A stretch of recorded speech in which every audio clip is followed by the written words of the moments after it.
Wabarakatuh, salam pramuka.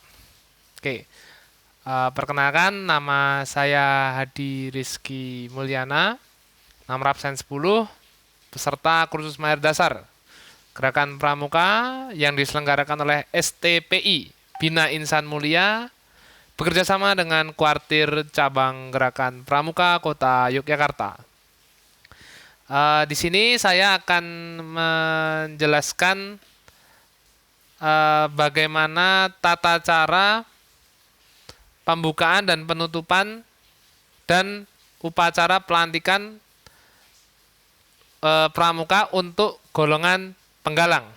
Di sini saya mendapatkan sumber dari internet, yaitu dari blog paspraguned pras alah paspraguneda.blogspot.com dan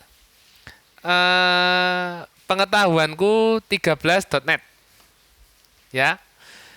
Jadi ini sebagai ketugasan terkait materi keterampilan kepramukaan penggalang.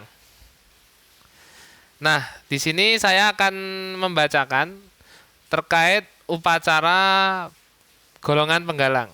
Nah, upacara golongan penggalang itu memiliki keistimewaan yang berupa formasi barisan.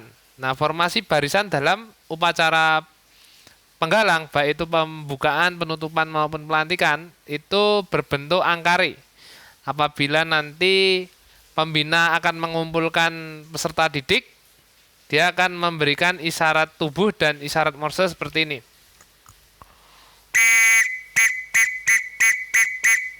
Nah, kurang lebih seperti itu. Nah, untuk angkare ini bentuknya letter U, ya. Jadi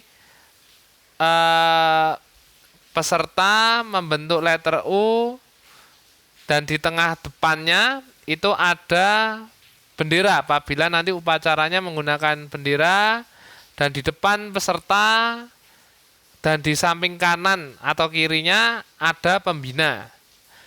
Dan untuk petugas upacaranya berada di tengah-tengah. Nah, untuk susunan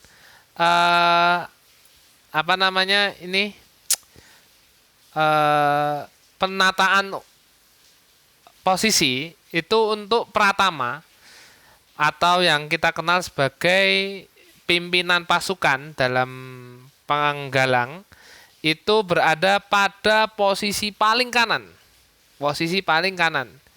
Berarti di sisi kanan yang menghadap, kalau misalnya upacara itu benderanya berada di utara, berarti yang menghadap ke barat. Yang menghadap ke barat berarti posisinya yang paling timur. Yang utara timur gitu.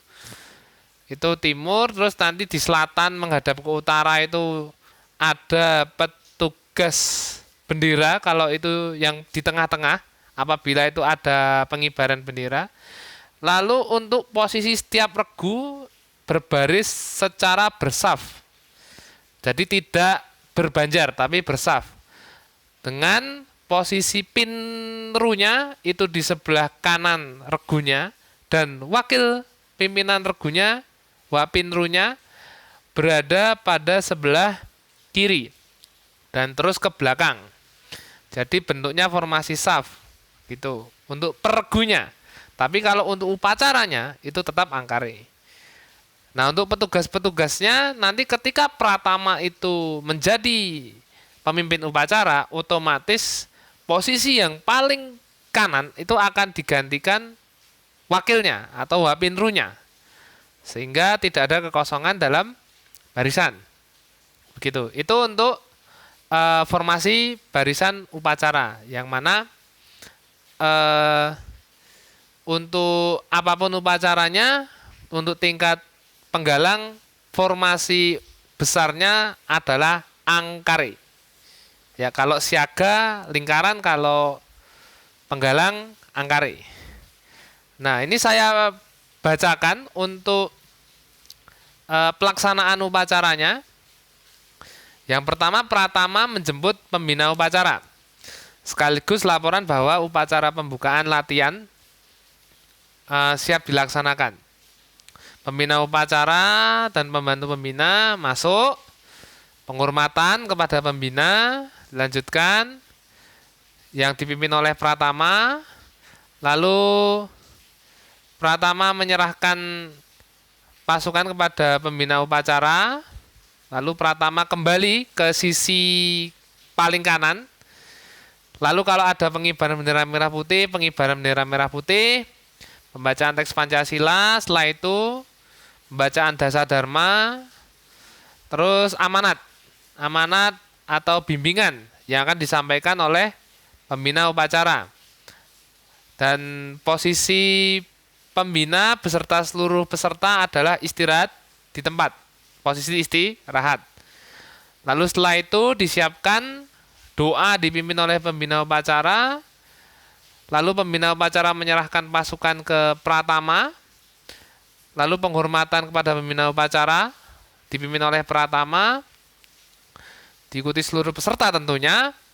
Lalu pembina meninggalkan lapangan upacara, Pratama lalu mengambil alih pasukan untuk selanjutnya melanjutkan sesuai rencana. Entah itu mau dibubarkan, entah itu nanti ada kegiatan lain, diserahkan kepada Pratama.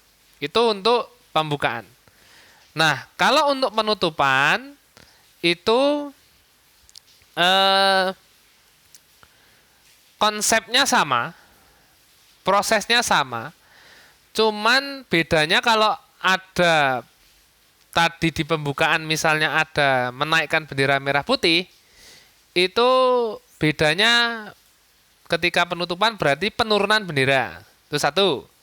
Kedua, untuk pembedanya tidak ada pembacaan Dasa Dharma. Kalau tadi di pembukaan ada, di penutupan tidak ada. Itu saja. Kalau untuk susunannya sama. Yang membedakan pembukaan dan penutupan, satu kalau pakai bendera berarti ada penurunan bendera.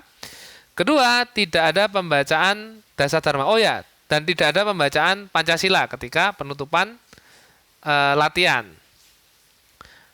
Oke, lanjut ke pelantikan. Nah, upacara pelantikan ini macam-macam. Ada pelantikan untuk kenaikan tingkat. Ada pelantikan untuk menjadi pengurus Dewan Penggalang, katakanlah.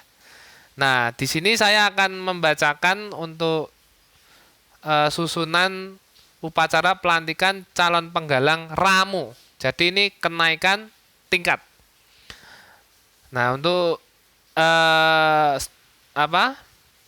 susunan acaranya tidak beda jauh. Untuk yang pertama, pemimpin upacara memasuki lapangan upacara, dalam hari ini Pratama.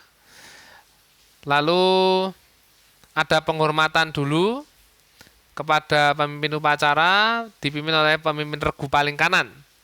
Berarti Wapinru yang menggantikan Pratama yang seharusnya berada di ujung kanan barisan angkari. Lalu laporan seperti biasa.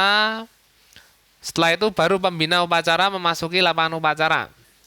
Sebenarnya bisa tadi modelnya hampir sama dengan bacaan pembukaan atau model yang seperti ini. Jadi untuk protokolnya sebenarnya luas dan menyesuaikan.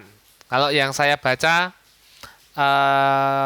di dalam sumber yang ada, yang saya dapatkan. Lalu penghormatan pada pembina upacara atau kepada pembina, lalu disusul dengan menyanyikan lagu Indonesia Raya, himne, lalu pembacaan bisa disusul pembacaan Pancasila, Dasa Dharma, amanat, dan acara intinya pelantikan calon penggalang tingkat Ramu menjadi penggalang tingkat Ramu. Dilantik, lalu ada tanya jawab pembina upacara kepada calon penggalang tamu. Nah, ini biasanya tergantung adat dari masing-masing gugus depan. Lalu sang merah putih memasuki lapangan upacara, pengucapan janji oleh terlantik. Lalu setelah itu sang merah putih, bendera patakannya itu meninggalkan lapangan upacara. Pernyataan pelantikan serta ucapan selamat dari pembina dan teman-teman. Lalu penghormatan. Nah, ini yang membedakan. Ada penghormatan kepada para terlantik oleh seluruh peserta upacara. Lalu yang terlantik diperkenankan kembali ke tempat, pembacaan doa oleh pembina sama seperti upacara pembuka, lalu laporan pemimpin upacara yaitu pratama kepada pembina upacara telah selesai, penghormatan, lalu pembina upacara meninggalkan lapangan upacara, lalu pasukan diambil oleh pratamanya, upacaranya selesai. Nah, mungkin itu saja yang dapat saya tuturkan terkait upacara, baik itu pembukaan, penutupan, dan pelantikan. Untuk lebih lengkapnya kita memang harus lebih enaknya praktek nanti. Semoga akan ada kesempatan. Berhubung ini pandemi, jadi ketugasannya via video. Bila ada kurangnya mohon dimaafkan. Terima kasih. Assalamualaikum warahmatullahi wabarakatuh. Salam Pramuka.